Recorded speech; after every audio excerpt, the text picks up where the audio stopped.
Bollywood industry की सदाबहार अभिनेत्री रेखा को कौन नहीं जानता। आज भले ही इंडस्ट्री में बहुत ही कम गिनी चुनी फिल्मों में वो नजर आती हैं, लेकिन उनका वर्चस्व इंडस्ट्री में आज भी बरकरार है। मालूम हो तो बताना चाहेंगे कि रेखा की पर्सनल व प्रोफेशनल दोनों ही जिंदगी काफ़ी सुर्खियों भरी रही है। और जैसे कि आप सभी ये भी जानते हैं कि रेखा को कभी भी प्यार नहीं मिला। रेखा की मोहब्बत को लेकर जब भी जिक्र किया जाता है तो सबसे पहले अमिताभ बच्चन का नाम आता है। इसके बाद कई सारे और भी अभिनेताओं के साथ रेखा का नाम जुड़ा, लेकिन रेखा को कभी भी सच्चा प्यार नहीं मिल पाया।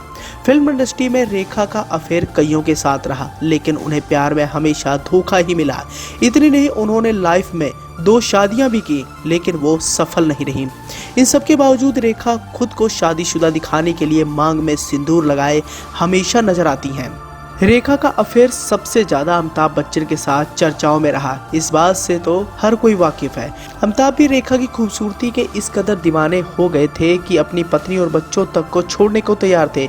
ये बात और है कि पत्नी जया बच्चन ने ऐसा कुछ होने नहीं दिया।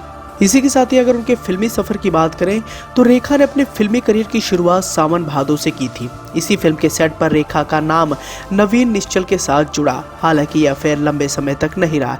इसके अलावा रेखा का नाम विश्वजीत, साजिद खान और शत्रुघ्न सिन्हा के साथ भी जुड़ा, लेकिन इन अफेयरों के बारे में कभी भी गंभीरता से कोई बात नहीं की गई। कहा जाता है कि फिल्म घर में साथ काम करते करते रेखा विनोद मेहरा के करीब आ गई थी। रिपोर्ट्स की माने तो दोनों ने शादी भी कर ली थी। शादी के बाद जब रेखा अपने ससुराल पहुंची तो सास ये सब देखकर आग बबूला हो गई थी और उन्हें रेखा को खूब गालियां दी थी और घर के अंदर तक नहीं आने दिया था। कहा तो ये भी जाता है कि 1976 में आई फिल्म 2 अनजाने की शूटिंग के दौरान अमिताभ और रेखा करीब आए थे।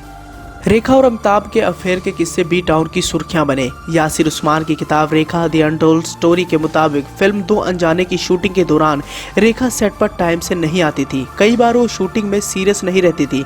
ये सब देखकर अमिताभ बच्चन ने एक बार रेखा को सलाह दी कि आप समय पर आए और सीरियसली फिल्म करें। बस अमिताभ की यह बात रेखा को इतनी अच्छी लगी कि उन्होंने सेट पर न सिर्फ टाइम से आना शुरू किया बल्कि शूटिंग में सीरियसली की। इसी के बाद रेखा अमिताभ की तरफ अट्रैक्ट होने लगी थी। हालांकि 80 के दौर में रेखा और संजय दत्त की नज़दीकियां भी काफ़ी बढ़ गई थी। ऐसी भी खबरें सामने आई थी कि जब सुनील दत्त को इस कथित अफेयर के बारे में पता चला था तो उन्होंने खुले शब्दों में रेखा को बेटे संजय से दूर रहने की हिदायत भी दी थी। रेखा की biography Rekha the untold story के लॉन्च होने के बाद ये खबर उड़ी थी कि रेखा संजय दत्त के नाम का सिंदूर लगाती हैं। कहा गया था कि ऐसा किताब में लिखा है। इतनी ने रेखा खुद से कई साल छोटे अक्षय कुमार के प्यार में भी पड़ी। बात उन दिनों की है जब अक्षय रेखा और रवीना टंडन के साथ फिल्म खिलाड़ियों का खिलाड़ी की शूटिंग कर रहे थे। उस वक्त रेखा ने अक्षय के करीब जाने की जी तोड़ कोशिश की थी। यह वही वक्त था जब अक्षय और रवीना के बीच में काफ़ी नज़दीकियाँ थी।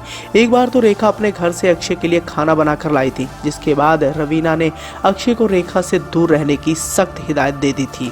हालांकि एक मैगजीन को दिए इंटरव्यू में रवीना ने यह बात मानी थी कि रेखा ने अक्षय को रिझाने की कोशिश की थी। उन्होंने कहा था कि केवल फिल्म की खातिर अक्षय ने उस समय रेखा की इन हरकतों को झेला था। हालांकि रेखा ने हमेशा इस मुद्दे पर चुप्पी साधे रखी।